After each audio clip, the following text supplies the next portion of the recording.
More tapes are being released by the authors of a new book, which actually could have been really useful if they released the tapes in real time while Donald and his administration were in the process of committing crimes.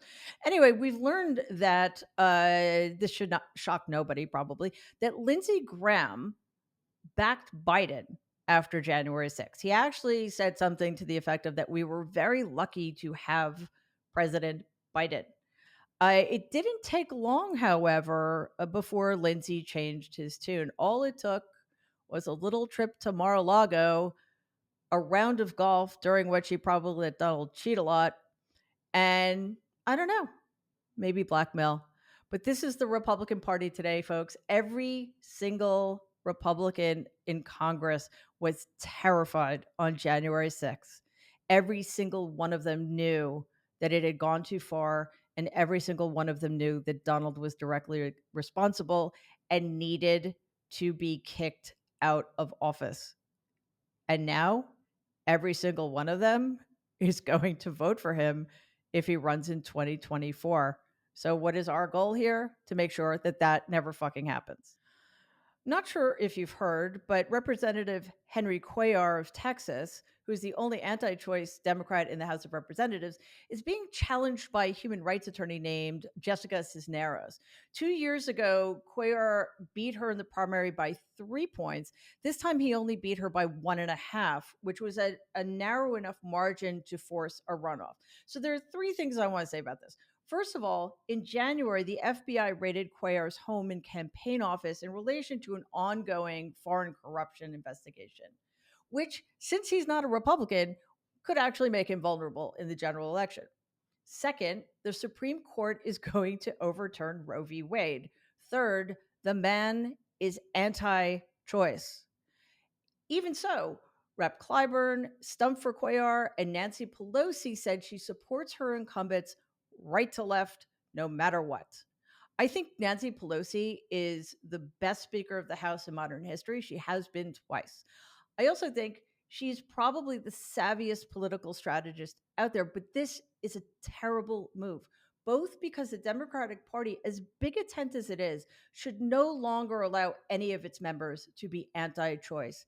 It sends a terrible message, and it is simply wrong. It was sort of an exercise in futility, I guess you could say, but the Women's Health Protection Act failed to pass in the Senate. It was 51 to 49, with pseudo Democrat Joe Manchin voting with the Republicans against a woman's right to choose, against a woman's right to bodily autonomy, and against a woman's right in the United States of America to be a fully realized human being and citizen. Uh, Alleged pro choice senators Susan Collins and Lisa Murkowski also voted with their caucus, which suggests to me that we should no longer honor them with the title pro choice. They've done absolutely nothing to help women in this country. Susan Collins, because I think she's just an idiot. I'm not really sure if it's stupidity or cravenness or some combination of the two. She actually believed Brett Kavanaugh. And despite the fact that she now knows he lied to her face twice about the fact that Roe v. Wade was set a law, she's still going to let him and that disgraceful majority in the Supreme Court get away with ending women's first class citizenship in America. I hope somebody writes something really nasty on her sidewalk in chalk. There are still protests going on against the five Supreme Court justices who are signing on to that execrable opinion uh, uh, that will overturn Roe v. Wade. And Glenn Youngkin and Larry Hogan, who were governors of Virginia and Maryland, respectively, have asked alleged Attorney General Merrick Garland to enforce a federal law that forbids demonstrations intended to sway justices' opinions.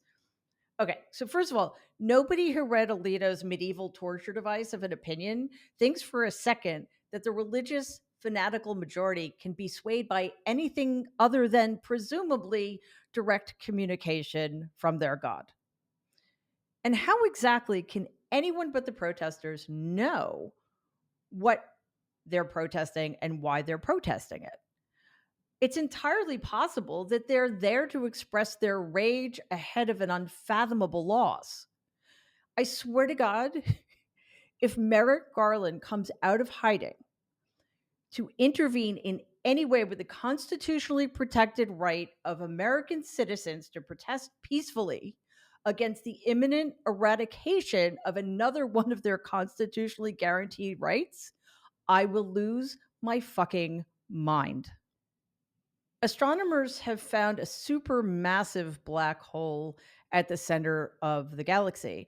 My only question about that, although honestly I think that's really incredibly cool, but I wonder two things. One, is it dense enough to have a strong enough gravitational force, or is it close enough to us to solve all of our problems?